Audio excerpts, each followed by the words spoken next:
Hi everyone, this is a gamer's wife, here with a tutorial on 4 ways to do water changes on a small aquarium. Today I'm going to cover 4 different types of tanks in order of the fastest to clean to the most time intensive. So ranked at number 1 is my quarantine tank. It's the easiest because it's bare bottom, I keep it right next to the sink, and in my case it's only 10 to 12 gallons. My siphon is a Python Pro Clean medium size. I like Python because it's really excellent quality tubing, it doesn't kink up, it stays nice and flexible. I also use a fine colander to put in the sink so that I can just directly put water through it and then catch any fish that might, for some reason, get sucked up or plants or whatnot. So the first thing I do is unplug my heater and filter, and then I put the colander in the sink to cover the drain, and then I just siphon water directly into the colander. Since it's a bare bottom tank, all I have to do is vacuum up all the fish waste and basically do a massive water change as frequently as I need. Really easy because it's right next to the sink. And that's it! Once you're done, just rinse out the siphon, add some dechlorinator, and then fill it up with water directly from the sink. I just use my hand to get relatively the same temperature of water as the quarantine tank has so it won't shock the fish. And then once I'm done filling up, I just turn on the heater and filter again. It's super fast and super easy. Just the bare essentials as my fish wait out their time in quarantine. The second easiest tank I have to clean is my desktop nano tank. At 3.5 gallons, it's pretty fast to clean just because it's so small. The main annoyance is that you might keep a tank like this on your desk, in a dorm room, or a cubicle that's not necessarily near a sink.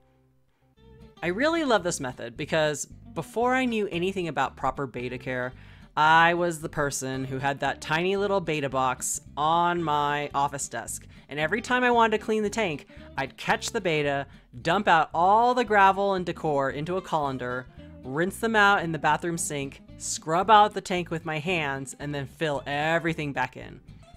Way too much effort, which means I didn't do enough water changes.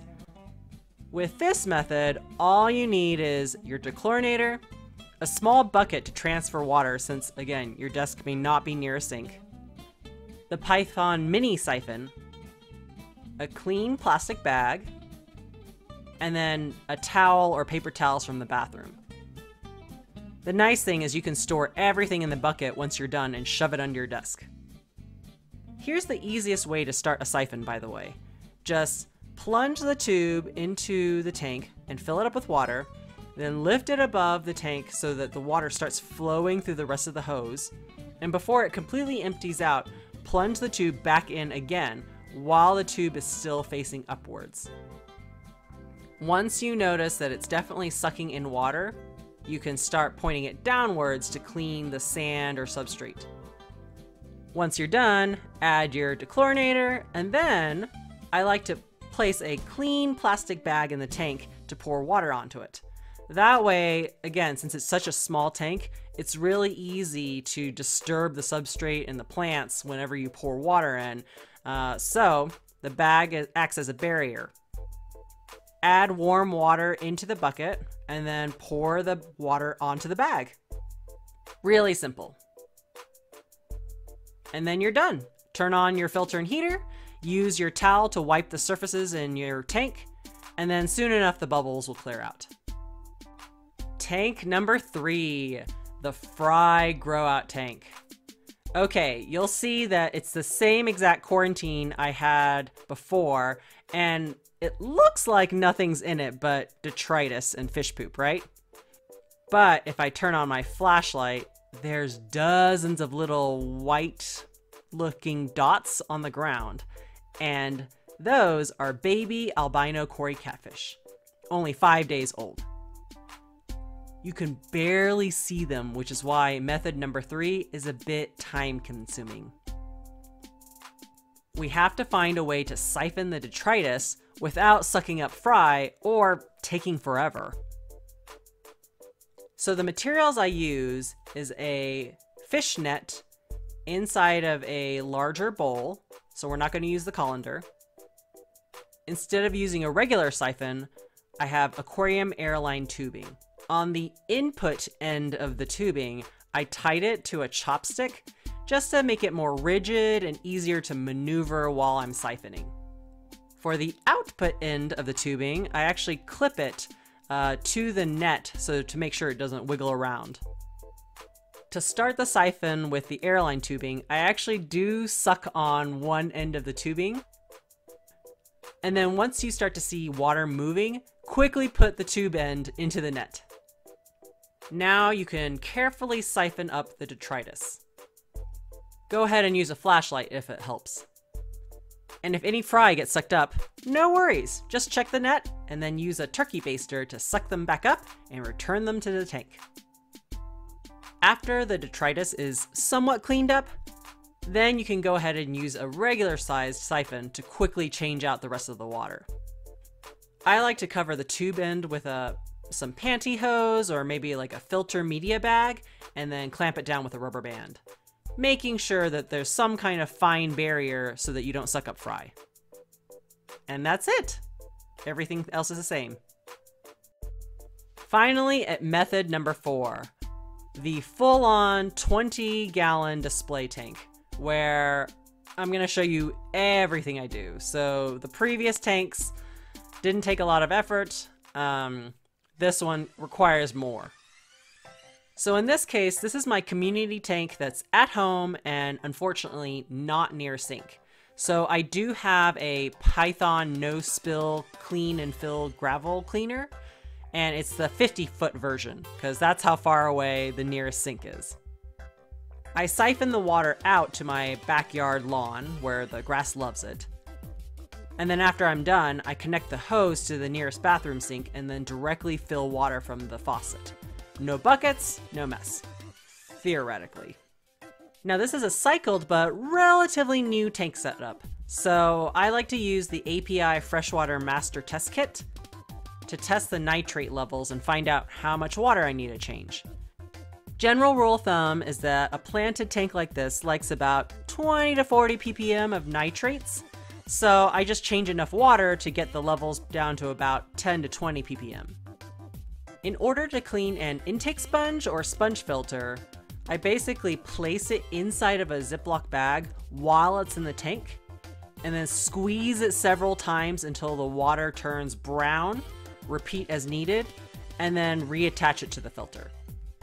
You can see here I started to siphon out the water and then forgot, oh yeah, I need to scrape the tank walls because they have algae on them. You can use an algae scraper, algae sponge, a razor blade. I didn't have any of these around, so I just used an old credit card. Try to move the substrate away from the wall so you can avoid scratching the glass or acrylic while you're scraping algae off. If you have any live plants, now's the time to trim any dying or old torn leaves, because it really encourages the plant to concentrate on sending their resources to growing new healthy leaves. Okay, back to siphoning water and cleaning the substrate. Go ahead and move around the decor if needed. Avoid any fish. One little trick is that if a fish gets caught or maybe there's too much sand getting sucked up, go ahead and clamp down on the hose to stop the flow. Okay, I think I've changed enough water. I'm gonna go ahead and get that hose from outside and connect it to the bathroom sink.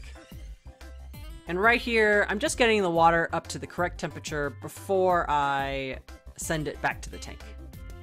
Personally, I like to do water changes when my husband isn't around because, yes, even with this hose system, I do drip a little water here and there, especially for my hands. Hence, a useful thing to keep around as a towel. All right, we're all done. Time to wipe down the tank. For my main display tank, I like to use this chemical-free antibacterial glass cleaning cloth. You may have heard of some companies like Norwex, or in my case, I'm using a cheaper version, the E-cloth. It's textured and it's really good at removing those greasy little kid hand smudges or water spots and the like. Just spray some water from a water bottle, or you can get the cloth slightly damp and then wipe. Now wait for the bubbles to disappear and enjoy your tank!